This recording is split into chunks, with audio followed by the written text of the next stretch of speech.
하나님 말씀 보시겠습니다. 하나님 말씀은 고린도후서 3장 18절입니다. 고린도후서 3장 18절.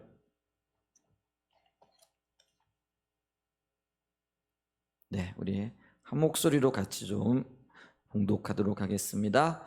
우리가 다 수건을 벗은 얼굴로 거울을 보는 것 같이 주의 영광을 보매 그와 같은 형상으로 변화하여 영광에서 영광에 이르니 곧 주의 영으로 말미암음이니라. 아멘. 네, 주일날 아침에 우리는 지금 하나님을 아는 것에 대해서 살펴보고 있죠. 그래서 지난 주간에는 하나님을 아는 것의 중요성에 대해서 살펴봤는데, 이게 세 가지를 살펴봤습니다. 첫째는 뭐냐면 하나님을 알게 될 때 우리의 구원이 더 확고해진다. 그래서 우리가 하나님과 그의 보내신 자 예수 그리스도를 아는 것이 영생이라, 요한복음 17장 3절에도 말씀하고 계시죠. 그게 큰 유익이고요. 또 하나는 우리가 하나님을 알게 되어질 때 하나님의 행하심을 보게 되어지고 그 일에 동참하게 되어지는데, 그걸 가르쳐서 우리는 사역이라 이렇게 얘기를 하죠. 하나님이 행하시는 그 일들을 하나님을 알게 되면서 동참하게 되어지는, 그래서 우리가 사역에 동참하는 은혜가 있게 되어지고요. 그 다음에 세 번째로는 영적인 전쟁에서 승리를 하게 되어진다. 오늘날 우리 영적인 전쟁이라 얘기를 하면 결국은 이제 진리 전쟁이라고 이렇게 얘기를 할 수가 있겠죠. 근데 이게 진리 전쟁을 수행하기 위해서는 우리가 무엇보다도 하나님이 어떤 분인가 알아야 되겠죠. 그래서 이 하나님을 안다라는 거는 하나님을 지적으로 알고 또 영적으로 알고 또 도덕적으로 알고 이렇게 경험적으로 아는, 요게 함께 포함이 되어진다라는 거죠.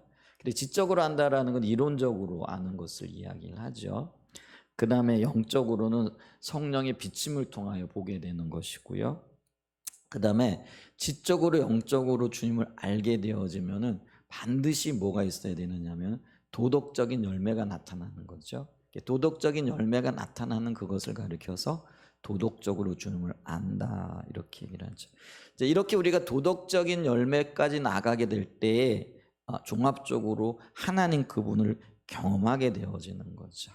자, 이걸 이제 다른 말로 얘기하면 하나님 그분이 우리의 삶에 어떤 의미이신지, 우리를 어디로 이끌고 계신지, 우리를 향한 하나님의 바람이 무엇인지, 이런 것들을 깨달아 알게 되어지는 거죠. 그래서 하나님을 안다라는 건 다른 말로 얘기하면 하나님 그분을 깨닫는다라는 것과도 일맥상통하는 말이라 이렇게 얘기를 할 수가 있겠죠. 자, 그러면서 하나님을 알 뿐만 아니라 그 하나님과의 관계 안에서 매 순간 성령님의 인도를 따라서 그분을 따라가게 되는 것, 그렇게 되어질 때 우리가요 이 진리를 알고 진리를 따르게 되어지면서 영적인 전쟁에서 승리를 하게 되어진다. 이 부분을 우리가 살펴보았죠. 자, 그러면 오늘은요 우리가 하나님을 아는 것과 성화에 대해서 좀 살펴보기를 원합니다. 성화라는 거는 신학적인 용어이긴 하죠. 거룩하게 변한다 이렇게 얘기하는데, 성경적인 용어로는요 주님의 형상으로 변화되는 것, 이걸 가리켜서 성화라 이렇게 얘기를 합니다. 근데 이제 성화 그러면은 여러분들은 이제 어떤 그 느낌이 이렇게 드세요? 이런 이야기를 듣게 되어질 때 어떤 분은 이야기를 들으면서 내가 주님을 닮아간다고, 주님의 형상으로 변화된다고 이렇게 가슴이 벅차고 설레기도 하고 또 기대감이 생기기도 하고, 그렇게 돼야지, 또 그렇게 해야지 하는 그런 어떤 마음가짐을 가지시는 분들도 있을 거예요. 근데 반면에 많은 그리스도인들이 성화 그러면은 가장 먼저는 어떤 생각이 드냐면 좀 무거운 마음이 들죠. 또 그러면서 내가 그리스도를 닮아가고 변화된다고, 그러려면은 또 얼마만큼 또 열심히 뭘 해야 되지? 어떤 의무감, 또 이게 또 하나님 원하심이라고 하는데 내가 그렇게 되어주지 못하는 것에 대한 죄책감, 또 이런 것에 대한 어떤 부담감, 이런 것들이 들기도 한다라는 것이죠.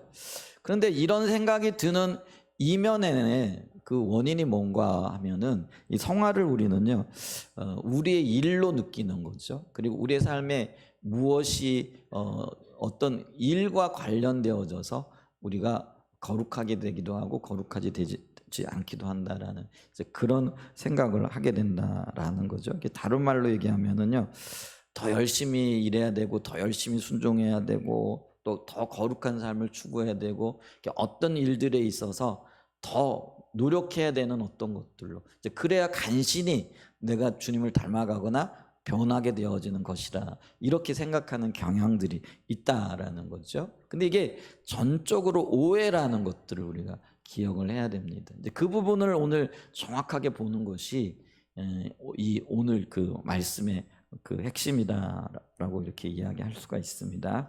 자, 첫 번째로요. 우선 성화는 주님의 형상으로 변화되는 것이라 이렇게 얘기를 했죠. 우리의 노력으로 이루어지는 것이 전혀 아니라라는 것이죠.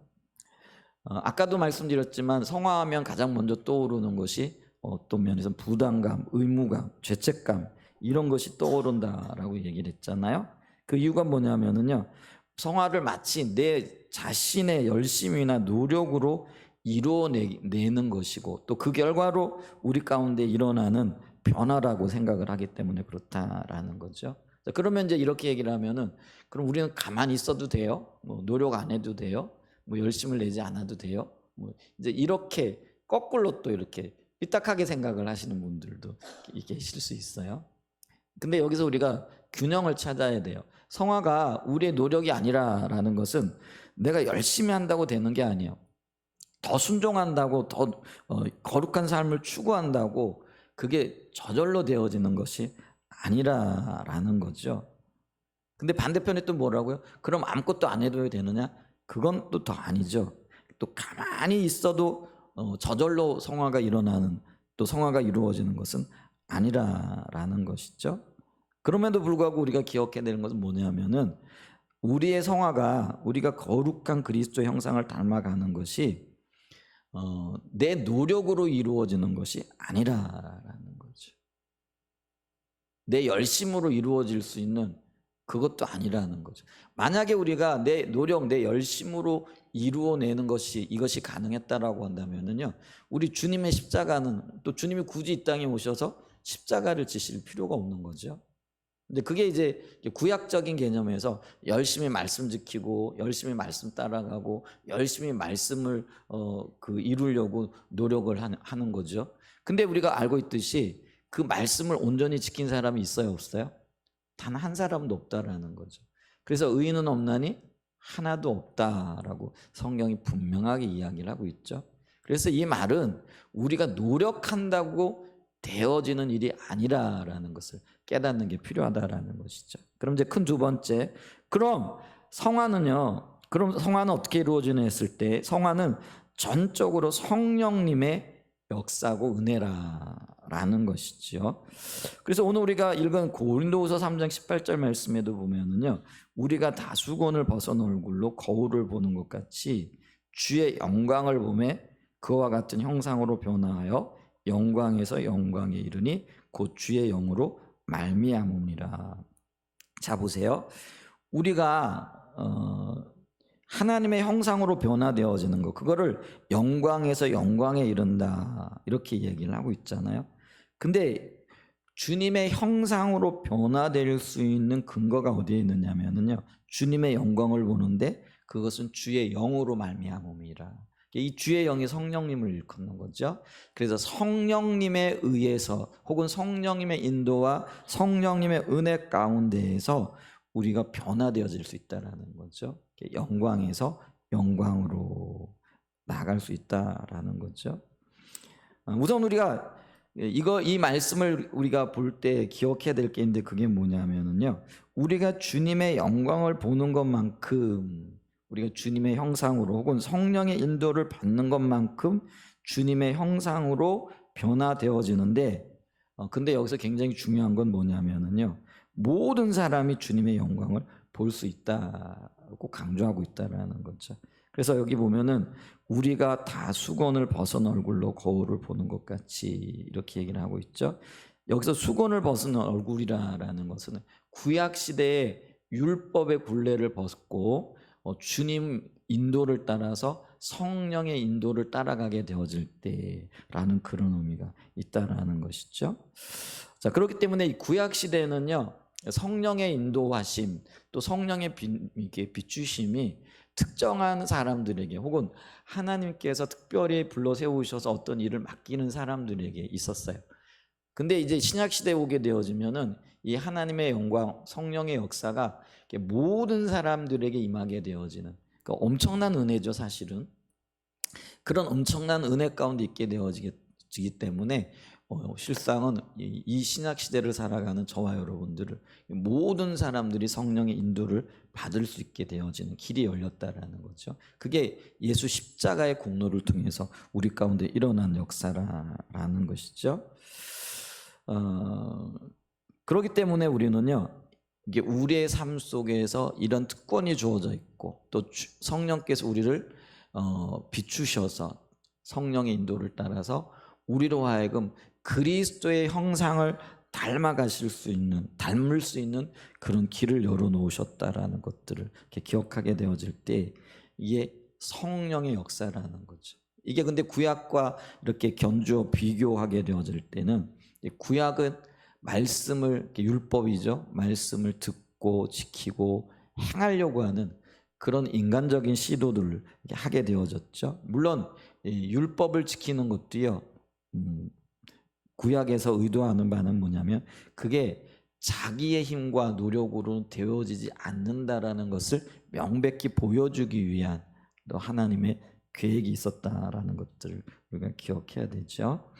자, 어쨌거나 이 성화라는 것, 그리스도의 형상을 닮아가는 것, 형상으로 변화되어지는 것은 오직 성령의 인도를 볼 때, 따라가게 되어질 때 가능하게 되어진다라는 거죠.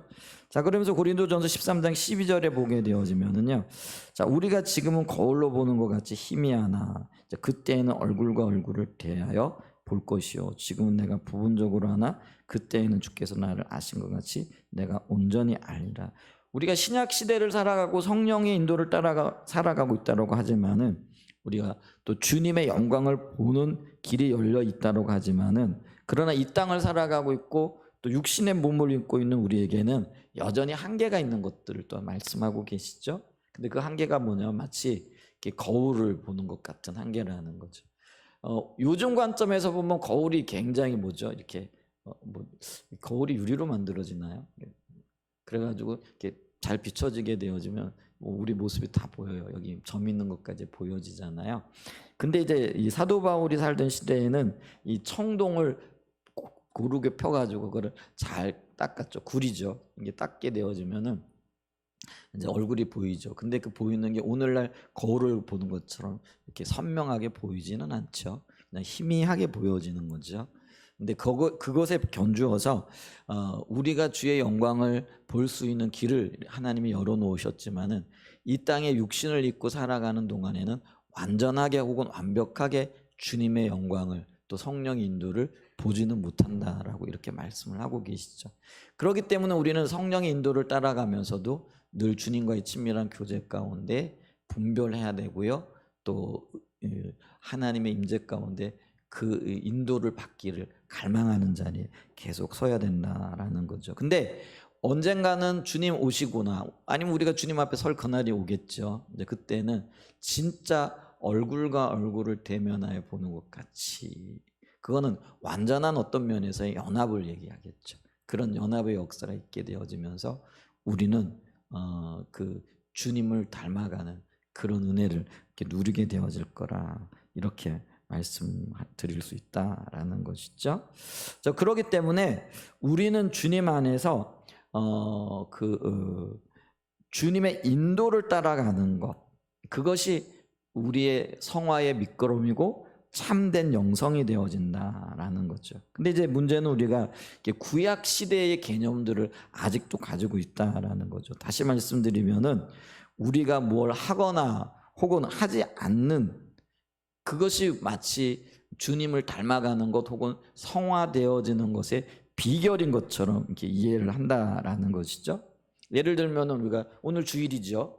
성수주의를 해야 된다라는 그런 생각. 당연히 우리가 주의를 지키고 주님 앞에 나와야 되겠지만은 성수주의를 하는 그것이 나를 거룩하게 하고 거룩하지 않게 한다라는 생각을 가지고 있다라는 것 그 자체가 우리가 어떤 면에서는 아직도 율법에 혹은 이 거룩하게 변화되어지는 것을 자기의 일, 행위에 두고 있다라는 거죠. 전도 당연히 해야 되는 거죠.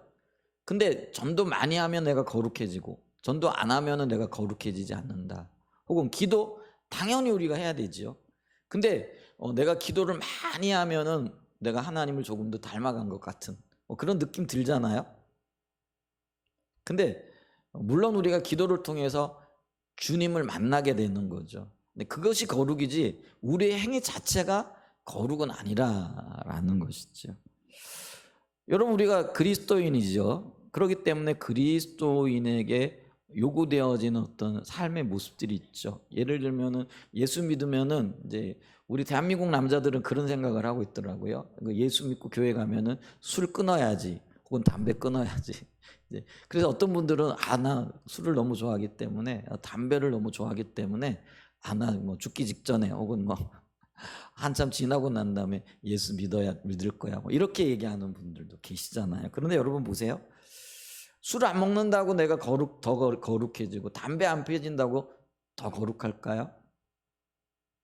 그건 아니에요. 물론 내가 거룩한 것의 한 열매가 술을 끊는 것일 수도 있고 담배를 안 피우는 것일 수도 있어요.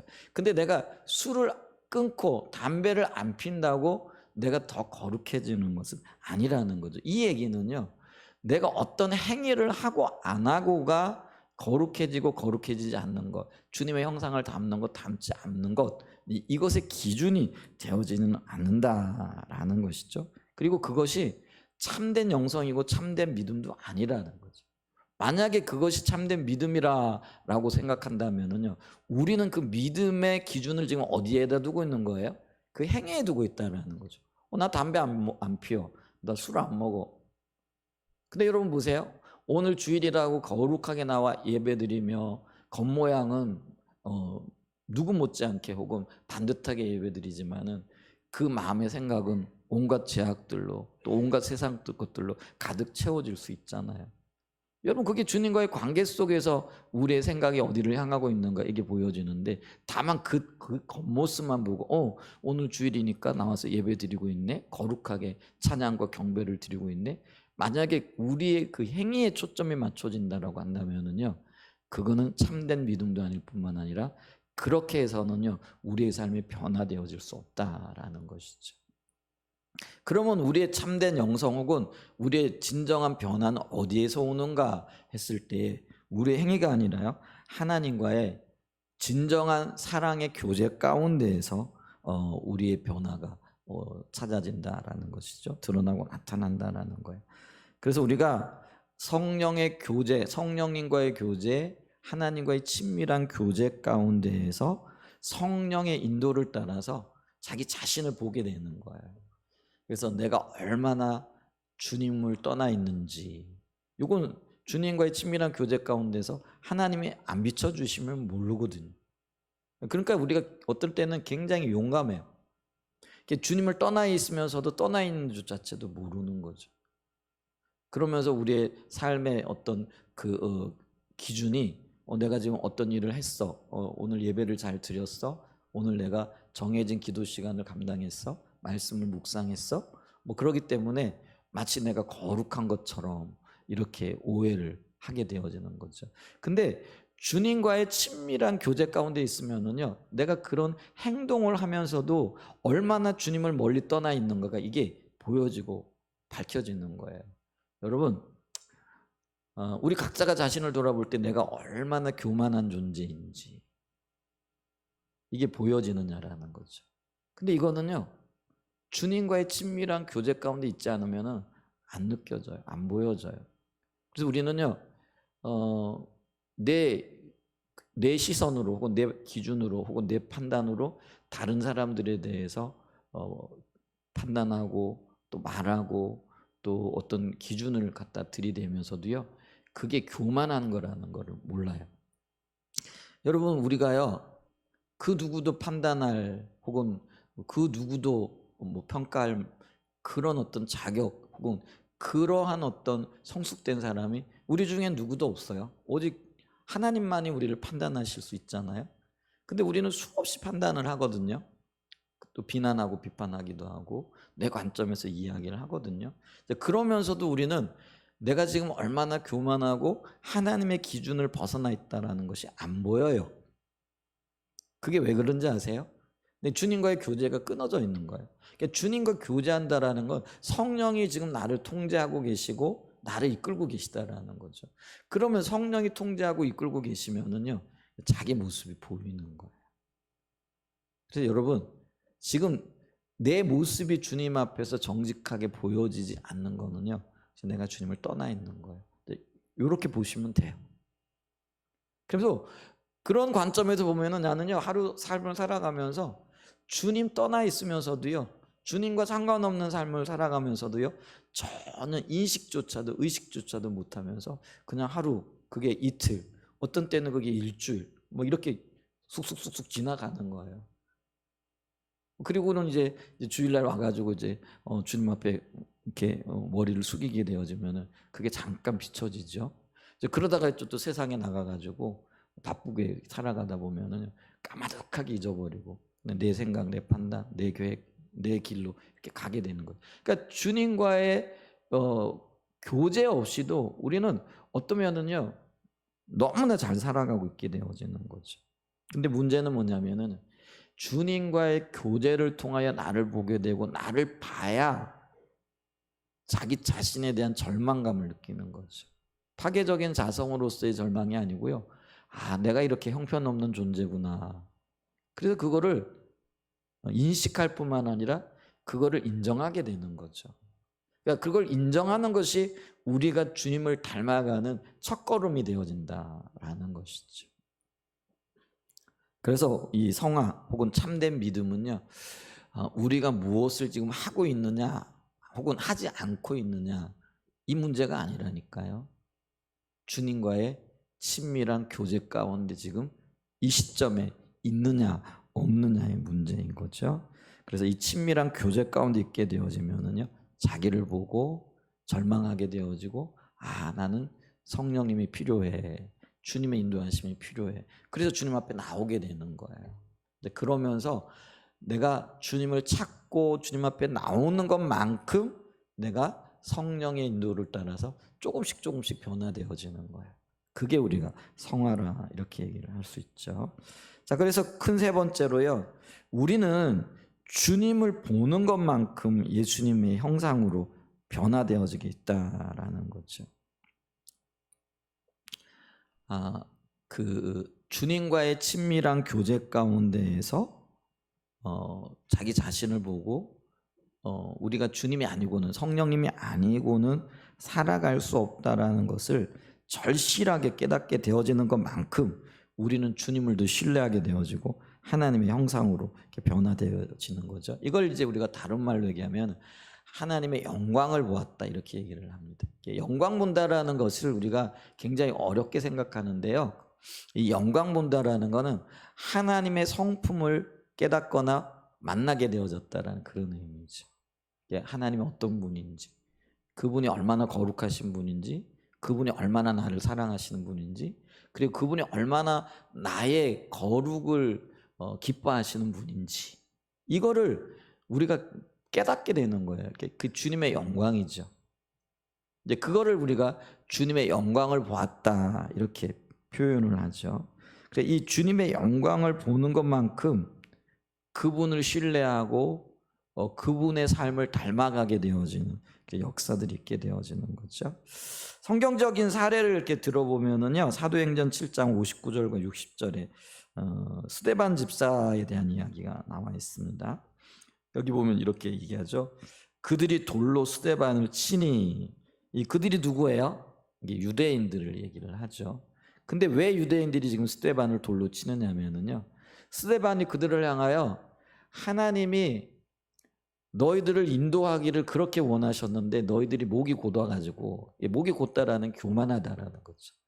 그래서 하나님의 행하심도 못 보고 하나님이 보내신 자 예수 그리스도도 받아들이지 않고 자기 고집과 자기 뜻대로 살아간다. 이게 이제 광야 생활을 하던 이스라엘 백성들에 대한 이야기를 합니다.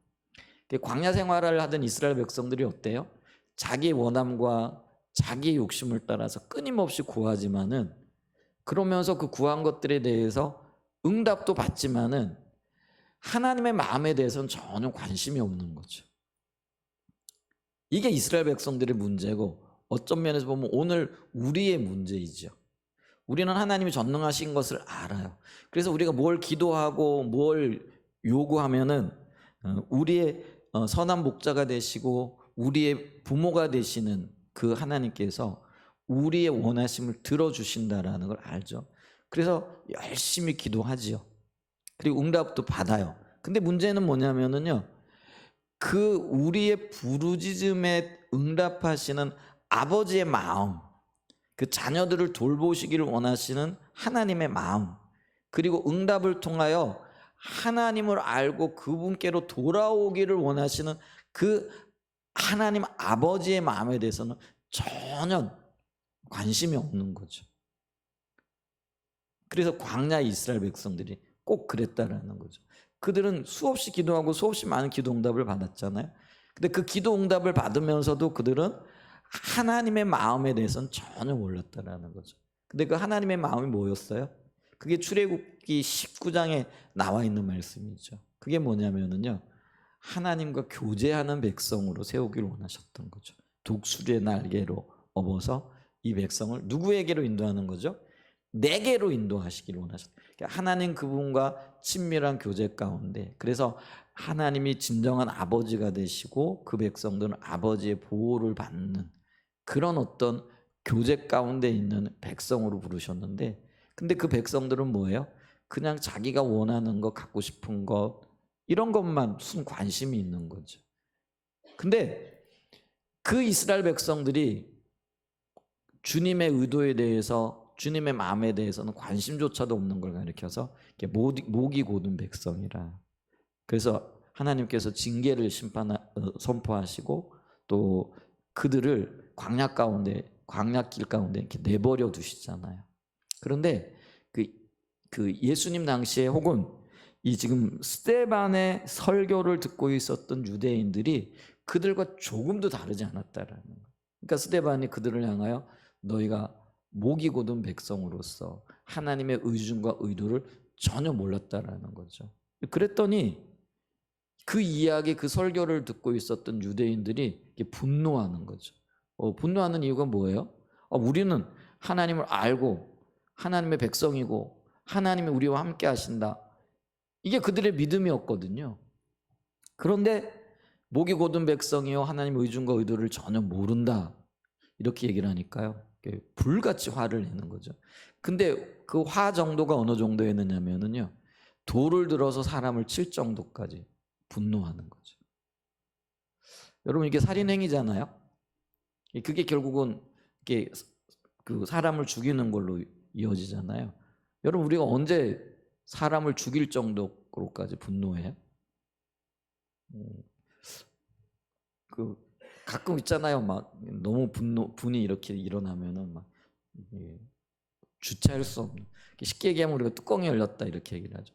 뚜껑이 열려도 사람을 죽일 정도로까지 막 이성을 잃어버리는 정도는 아닌데, 가끔 가다 보면 이제 그런 경우들이 있을 수 있잖아요. 근데 지금 이스라엘 백성들, 유대인들이요, 그들이 집단 이성을 그냥 잃어버리는 거죠. 그 정도로 이 스데반에 대하여 분노하게 되어지는데, 그 분노가 뭐냐면 네가 하나님을 모른다라는 거죠. 근데 이들이 하나님 모른다라고 분노했을 때 뭐냐면, 그들은 여전히 하나님을 섬기고 있었거든요. 종교적인 행위는 누구보다도 뛰어났거든요. 11조는요 칼같이 드렸고요, 구제 누구보다도 뛰어나게 했거든요. 금식했거든요. 뭐 종교적인 행위에 있어서는 나무랄 것이 없는 그런 일들을 지금 하고 있었다라는 거죠. 근데 목이 곧았다. 하나님의 의중과 의도를 모른다. 하나님과 친밀한 교제가 없다. 그 얘기는 실상은 하나님과는 상관이 없는 자라. 거기에 지금 너무나 분노해가지고 돌을 들어가지고 스데반을 이렇게 치잖아요. 근데 이 스데반이 돌에 맞아 죽어가는 그 순간에 뭐라고 지금 기도를 하느냐면, 부르짖어 이르되 주 예수여 내 영혼을 받으시옵소서 하고 무릎을 꿇고 크게 불러 이르되 주여 이 죄를 그들에게 돌리지 마옵소서. 이 말을 하고 자니라.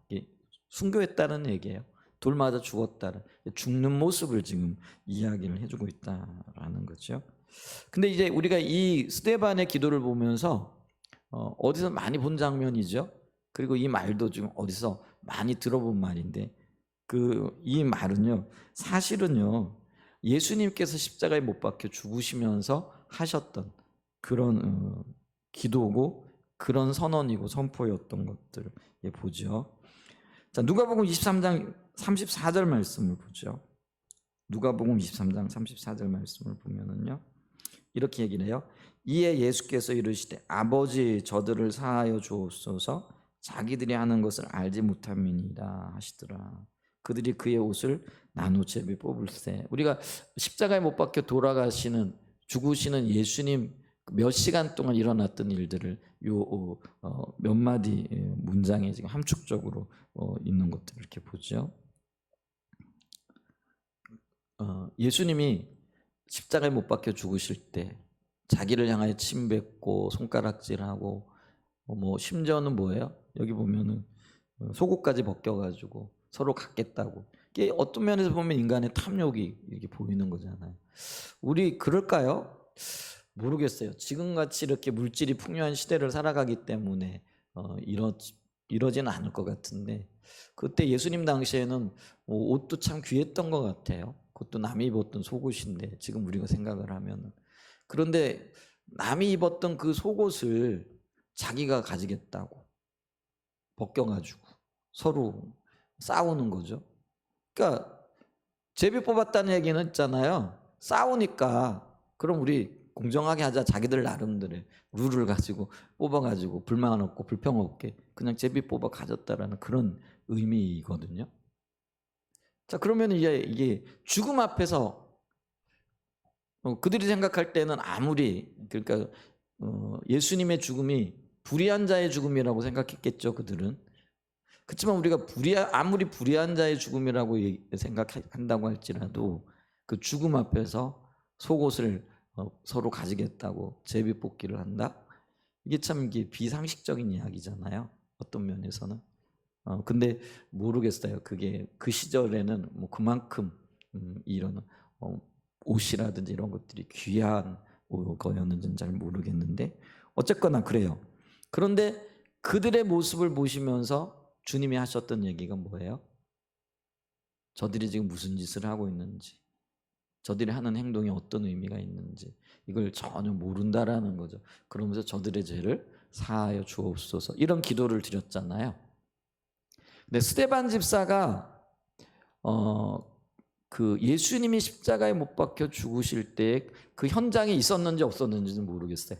왜냐하면 그거를 구경하는 많은 사람들이 있었겠죠. 근데 현장에 없었다라고 할지라도 스데반 집사님은 예수님의 이 장엄한 죽음에 대한 증언들을 다른 분들을 통해서 들었을 거예요. 왜냐하면 그 현장에는 누가 있었어요? 요한이 있었고요. 그리고 예수님의 어머니 마리아가 있었고 몇몇 여인들이 있었잖아요. 그러니까 그런 정언들을 들었다는 거죠. 근데 그게 아마도 이 스데반 집사님에게 굉장히 큰 감동이었거나 아니면 굉장히 큰 그 신앙의 어떤 영향력을 이렇게 미쳤던 것 같죠. 그게 이제 마음에 남아 있었는데 자신이 이제 그런 걸 받게 되어지니까 이게 그걸 그대로 기도하게 되어지는 거죠. 근데 여러분 여기서 또 기억해야 될 것이 그게 큰 감동을 받았고 그것 때문에 큰 은혜를 받았다고 해가지고 우리가 그런 행동을 할 수 있느냐? 아니에요. 그렇게 할 수 있는 능력이 내 안에는 없는 거죠. 그러면 스데반 집사님이 그렇게 할 수 있었던 원인이 뭐냐라는 것이죠. 그게 바로 사도행전 7장 55절에 나와 있는 거죠. 자, 스데반이 자신이 이 일을 당할 때에 영안이 열리게 되어지고요. 그에게 하나님이 어떤 분인가, 하나님의 아들 예수 그리스도가 어떤 분인가가 깨달아지고 보여지는 역사가 있었던 거죠. 자, 사도행전 7장 55절에 보면 이렇게 얘기를 하죠. 자, 스데반이 성령 충만하여 하늘을 우러러 주목하여 하나님의 영광과 및 예수께서 하나님 우편에 서신 것을 보고 주님을 봤다라는 거예요. 하나님의 영광과 그 영광의 보좌 옆에 서 계신 예수 그리스도를 봤다라는 거죠. 그래서 있잖아요. 우리가 이 말씀을 보면서 기억해야 될 게 뭐냐면 스데반 집사님이 평소에 가졌던 성품이나 노력의 결과로 이러한 어떤 삶의 열매들, 주님을 닮는 그런 놀라운 고백이 이루어진 게 아니라라는 거죠. 물론 스데반 집사님은요, 저희들하고는 조금 여러분들은 모르겠어요. 저하고는 조금 다른 어떤 성품과 또 믿음을 가지신 것만은 틀림없을 거예요. 근데 그런 믿음을 가지고 있다고 해가지고 자기 자신을 돌로 치는 자들을 향하여 주여 저들이 하는 일이 뭔지 모르니까 용서해 주세요. 이렇게 고백하기는 힘들 거예요. 여러분 우리가요 말씀이 누가 네 오른팔 찍어도 왼팔 돌려대라 이렇게 얘기를 하는데 근데 여러분 누가 내 오른팔 찌면은요 그 말씀대로 내 왼팔 돌려댈 수 있을까요? 아마 100명 중에 모르겠어요. 간혹 진짜 예수님께 미친 분이 계셔서 한 분 정도는 그럴 수 있을까? 그 누구도요 그렇게 살 수 있는 힘과 능력이 없어요. 그럼 이게 가능한 게 뭐예요?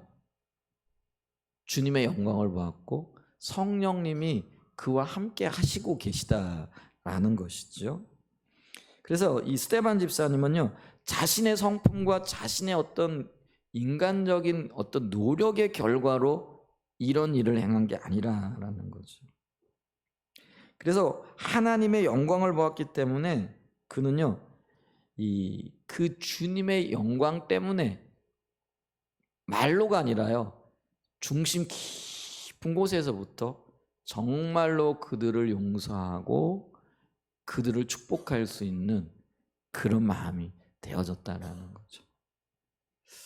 그래서 우리가요 주님의 성품을 닮아가고 주님의 뜻을 이 땅 가운데 이루어가기 위해서는요 우리 자신이 하나님의 영광을 이렇게 보아야 돼요.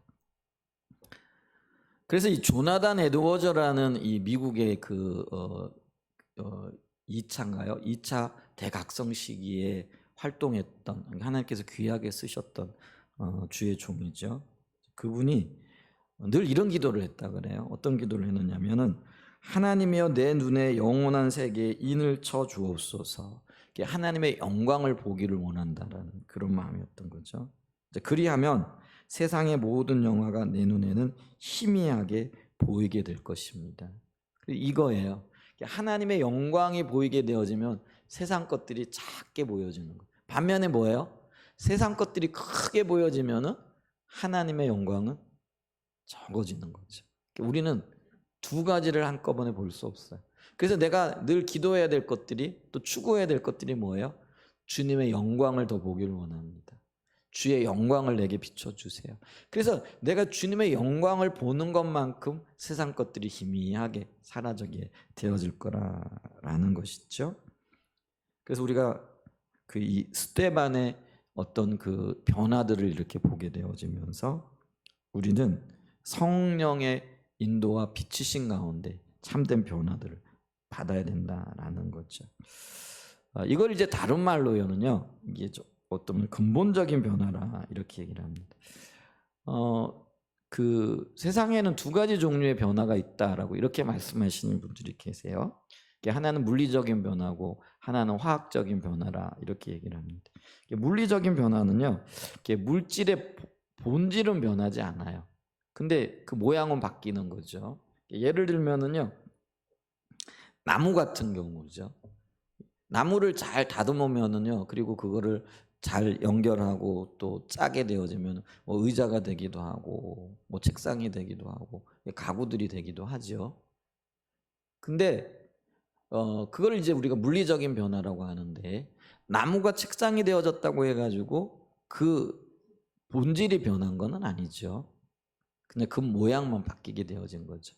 반면에 화학적인 변화가 있다라고 해요. 근데 이 화학적인 변화는 다른 것들이 서로 다른 것들이 합쳐져서 전혀 근본적인 성질 자체가 바뀌는 것들이 있다라고 이렇게 얘기를 해요. 새로운 물질이 되어지는 거죠. 예를 들면은 염산이나 나트륨이 그렇다라는 거죠. 염산이나 나트륨은 둘 다 독소래요. 근데 이걸 합쳐놓게 되어지면은 염화나트륨이 된다라는 거죠. 염화나트륨이 뭐예요? 소금이잖아요. 그러니까 두 독소가 각자로는 이게 독소가 되는 거죠. 근데 이게 합쳐지게 되어지면은 사람에게는 없어서는 안 돼. 이게 소금이 되어지는 거죠. 그러니까 근본적인 변화가 일어났다라는 것을 우리가 기억을 해야 되죠. 자, 그래서 여러분 보세요. 우리가 우리의 어떤 행위 혹은 우리의 해야 될 어떤 일에 집중하게 되어지면은요, 그 일이 변화되어지고 바뀌는 것처럼 보일 수 있어요. 근데 근본적인 변화는 안 일어나요. 그냥 약간 다른 형태의 것으로 바뀌는 거죠. 그래서 열심히 하고 열심히 한 것의 어떤 열매들을 보면은요, 그 열매들이 있었네라고 얘기하지만은 그 내재되어져 있는 어떤 성품의 변화라든지 근본적이고 본질적인 변화는 일어나지 않는다라는 것이죠. 그런데 이 주님과의 교제에 집중하게 되어지면은요, 우리 사람 자체가 바뀐다라는 거죠. 여러분, 우리가 이런 거짓말을 많이 들어요. 그러면 사람 안 변한다. 참 안 변하는 것 같긴 해요. 근데 사람이 안 바뀐다라는 것도요, 이게 사단의 속임수고 거짓말이라는 거죠. 여러분 너무 거기에 속지 마시길 바랍니다. 사람이 주님을 만나게 되어지고요, 성령님과의 친밀한 교제 가운데 그분의 인도를 받으면은요, 분명히 바뀔 수 있어요. 그게 진리예요. 근데 주님과 교제하지 않고 주님의 인도를 따르지 않으면서 우리는 안 바뀐다, 기대할 게 없다, 이렇게 얘기를 하죠. 근데 그 얘기는 어떤 말로 표현하면은 내가 주님을 못 만났다라는 거고 주님과의 친밀한 교제 가운데 있지 않다라는 그런 말일 수도 있거든요. 그리고 어떤 면에서는요, 사단은 그걸 가지고 우리를 속여요. 야, 사람 변하는 거 봤냐? 바뀌는 거 봤냐? 절대로 안 변해. 믿을 거 아무것도 없어. 물론 우리가 사람을 믿거나 신뢰하지는 않습니다. 그런데 주님이 함께 하시고 주님이 변화시키시면은 변할 수 있을까요? 없을까요? 있어요. 그렇기 때문에 우리가 누구를 신뢰해야 되는 거죠? 주님을 신뢰하는 거예요. 제가 목회를 하면서 좀 어려운 부분이 그거더라고요. 그러니까 사람에게 초점이 맞춰지면은요, 늘 낙심하고 좌절해요. 근데 하나님께 이렇게 신뢰를 두게 되어지면은요, 주님이 변화시키실 그 하나님을 주목하여 보게 되는 거죠. 그러면 뭐 낙심이나 좌절이나 이게 사라지게 되어지죠. 그래서 주님 바라보는 거예요. 그처럼 내 자신도 그렇고요, 그리고 우리 모두가요, 주님과의 친밀한 교제 가운데 있게 되어질 때, 스데반이요, 자신의 성품과 자신의 노력에 의해서 예수님을 닮은 그런 고백을 한 것이 아니듯이 주님과의 교제 가운데 하나님의 영광을 보고 우리가 주님과의 친밀한 교제 가운데 하나님 그분을 알게 되어질 때, 여러분 그게 알게 된 것, 깨닫게 되어진 것, 이게 뭐라고요? 주님의 영광을 본 거라는 거죠. 주님의 영광을 보게 되어질 때 진정한 변화, 근본적인 변화, 아까 얘기했듯이 물리적인 변화가 아니라 화학적인 변화, 그래서 저 사람이 전적으로 달라졌다라는 그런 고백을 할 수 있고 또 보게 되어지는 역사가 있게 되어진다라는 거죠. 그렇기 때문에 이 주님과의 친밀한 교제, 주님 그분을 성령의 비추심으로 알게 되어지는 것은요, 내 가치관 혹은 나의 삶, 세계관, 삶의 방식, 또 내 삶의 목적까지도 바꾸게 되어지는 놀라운 역사가 있게 되는 거예요. 이게 성화예요. 그래서 이 성화는요, 아까도 말씀드렸지만은 무엇을 하느냐 안 하느냐가 아니라 주님과의 관계가 깊어지느냐 깊어지지 않느냐에 달린 거라는 것을 기억해야 됩니다. 자, 이걸 전제로 우리가 또 하나 기억해야 될 거 있는데, 큰 네 번째인데, 그게 뭐냐면요, 우리는 모두 다 주님의 영광을 볼 수 있다라는 거죠. 아니, 봐야 된다라는 것이죠. 그래서 아까 읽었던 고린도후서 3장 18절에 보게 되어지면요, 우리가 다 수건을 벗은 얼굴로 이제는 가려졌던 거짓된 것들이죠. 어쩌면은 외형적인 것들에 치중하고, 모세가 하나님을 만나고 온 다음에 얼굴에 광채가 빛나잖아요. 그래서 백성들이 그걸 보고 놀라니까 수건을 이렇게 가려졌던 것들을 보죠. 그러면 이제 그런 영광들이 가려지고 또 하나님의 영광들을 제대로 보지 못하게 되는 거죠. 근데 이제 수건을 벗었다라는 것은 구약 시대에 그 하나님의 운행하셨던 것들을 벗어나서 새로운 시대, 이게 신약 시대에 들어오게 되어질 때 우리는 이게 벗은 얼굴, 이렇게 가려진 얼굴을 보는 것이 아니라 성령의 인도를 따라서 주님과 직접적인 교제를 한다라는 그런 의미가 담겨져 있다라는 거죠. 그렇게 우리가 신약 시대에는 우리 안에 와 계신 성령님으로 인하여 주님의 통치와 인도를 직접적으로 받게 되어지고 깨닫게 되어지고 그분의 영광 가운데 거하게 되어진다는 거죠.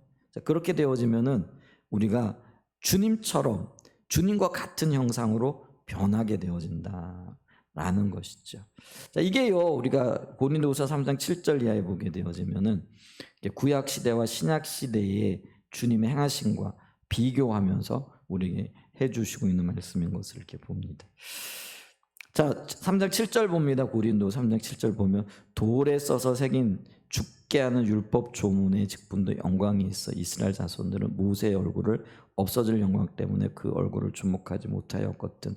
여러분, 율법도 하나님께서 주신 것이기 때문에 선한 거라는 거죠. 그 율법에도 영광이 있는 것들을 이렇게 보죠. 근데 가려져 있다라는 거죠. 근데 이 가려진 것들이 드러나게 되어질 때 더 큰 영광이 있다라는 거죠. 8절에 보면 하물며 영의 직분은 성령의 인도를 따라 주어진 혹은 주님의 인도 따라 우리에게 주어진 이게 더 큰 영광이 있지 않겠느냐. 정죄의 직분, 이 정죄의 직분이 뭐죠? 율법의 역할을 얘기하는 거죠. 율법은 죄를 정죄하죠. 죄를 죄로, 정죄의 직분도 영광이 있은즉 의의 직분, 십자가의 공로를 얘기합니다. 의의 직분은 영광이 더욱 넘치죠. 그래서 여기 보면 구약과 신약을 지금 비교하고 있어요. 구약의 하나님, 신약의 하나님 다른 분은 아니죠. 같은 분이지만은 구약에 역사하셨던 하나님의 방식과 신약에 역사하시는 하나님의 드러나시는 하나님의 방식이 다르다라는 거예요. 그래서 어떤 의미에서 보면은 구약은 율법을 통하여, 신약은 어때요? 새로운 영이신 성령님을 통하여 우리를 이끌고 계시다라는 거죠. 이걸 지금 얘기하고 있는 거죠. 그래서 그 10절에도 영광되었던 것이 더 큰 영광으로 말미암아 이에 영광될 것이 없으니 없어질 것도 영광으로 말미암았은지 길이 있을 것은 더욱 영광 가운데 있느니라. 이 말씀의 요점은 뭐냐면요, 신약 시대를 살아가는 저와 여러분들은요, 누구나 모두 다 하나님의 영광을 볼 수 있다라고 얘기를 하는 거죠. 왜냐하면 우리가 수건을 벗었기 때문에 그래요. 구약 시대가 아니라 이제는 신약 시대를 살아가고 있는 하나님의 백성들이기 때문에 그렇다라는 거죠. 그런데 오늘날 우리가 보는 이 영광은요, 구약 시대의 율법을 통해서 주어졌던 영광보다 그 직분보다도 훨씬 크고 놀라운 영광이고 놀라운 직분이라는 것을 우리에게 말씀해주고 있다라는 거죠. 그럼 이 영광이 우리에게 실제가 되어지고 또 그것이 우리의 삶을 통하여 열매 맺게 되어지기 위해서는 어떻게 해야 되는 것인가? 그 열쇠가 바로 하나님과의 교제라는 거죠. 그리고 이 교제는요, 사실은요, 하나님이 우리를 창조하신 목적이기도 하다라는 것이죠. 하나님께서 아담과 하와를 창조하신 목적이 뭐예요? 그들과 교제하시려고 하심이었다라는. 근데 인간이 범죄함으로 이 교제가 끊어진 거예요. 그래서 사실은요, 창세기 1장 2장의 삶이 하나님의 의도가 회복되어진 게요, 이 십자가의 사건을 통해서 주님이 우리 가운데 임하신 거라는 거죠. 그래서 이 구약 시대는 어쩌면은요, 끊어진 하나님과의 관계, 그리고 하나님을 떠나 있는 그 백성들을 원래 의도하셨던 대로의 교제 가운데로 하나님의 백성으로 돌이키게 하시기 위한 하나님의 계획인 거죠. 그걸 우리가 구속사라고 이렇게 이야기를 하죠. 근데 어쨌거나 하나님의 의도의 핵심, 그러니까 아담과 하와를 창조하셨던 그 핵심에는 뭐가 있는 거죠? 하나님과 교제하게 하시는 거죠. 그러면 범죄한 이 백성들, 그러니까 이 범죄한 자들을 다시 살리시고 십자가로 구원하시고 성령을 통하여 우리를 이끌고 계시니, 이끄시는 하나님의 목적도 뭐겠어요? 주님과의 교제라는 거죠. 그러니까 우리가 창세기 1장 2장 아담은요 하나님의 영광을 어떤 형태로 받는지 모르지만은요 우리보다는 지금 우리가 보고 있는 것보다는 어쩌면 더 분명하게 더 선명하게 하나님의 영광을 받고 하나님과 교제했다라는 거죠. 물론 우리는 지금 구약 시대보다는 훨씬 더 주님의 영광을 더 선명하게 볼 수 있는 위치에 있긴 하지만은 이것 가지고는 안 된다라는 거죠. 더 분명하게 주님을 보고 느끼고 누리고 영광 가운데 거하는 그런 역사가 있게 되는 거죠. 그래서 우리가 여기에서 자라나는 것, 이걸 가리켜서 성화라 이야기를 하고요. 하나님은 우리를 그렇게 자라나게 또 자라는 백성들로 삼기를 원하신다라는 거죠. 이걸 이제 또 다른 말로는 우리가 뭐라고 하냐면 그리스도의 장성한 분량에 이르기까지. 그러니까 우리 주님이 하나님과 거의 무시로 교제하셨잖아요. 그러니까 보세요. 우리 예수님이 하나님과의 친밀한 교제 가운데 그분이 자기를 향하여 돌로 치고 비웃고 혹은 자기 옷을 빼앗고 제비를 나누는 그들을 향하여서도 용서를 선포하고 축복을 위해 기도하는 거기까지 자라나, 그것이 우리 주님의 모습이었다라는 거죠. 그처럼 그게 우리 주님이 하나님과의 친밀한 교제 가운데 맺게 되어진 열매라고, 그리고 그것이 우리가 가야 할 목적이라고 할 때, 목표라고 할 때 하나님께서도 우리도 하나님과의 친밀한 교제 가운데서 점점 자라나게 하기를 원하시는 거죠.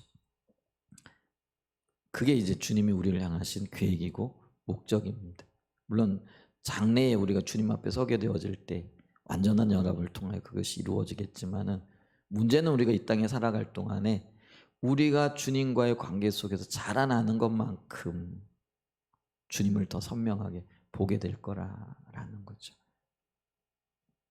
주님은 우리가요 자라나기를 원하세요. 근데 자라나기 위해서는 어떻게 된다고요? 주님과의 친밀한 교제 가운데 거해야 된다는 거죠. 친밀한 교제 가운데 하나님 그분을 알아야 된다. 지식적으로 또 영적으로 도덕적으로 경험적으로. 그래서 이게 불가분의 관계다. 그래서 하나님을 아는 것과 우리가 자라나는 것이 분리되어지지 않습니다. 아는 것만큼 성화되어지는 거죠. 성화되어졌다라는 것은 그만큼 주님과의 관계가 깊다라는 것을 의미하는 거죠. 자, 그래서 주님과의 관계 속에서 그분을 알고 점점 더 자라나는, 그래서 주님의 그 장성한 분량에까지 이를 수 있는 저와 여러분들이 되시기를 예수님의 이름으로 간절히 축복하고 축원드립니다. 네, 우리 찬양과 경배 한 장 드리겠습니다.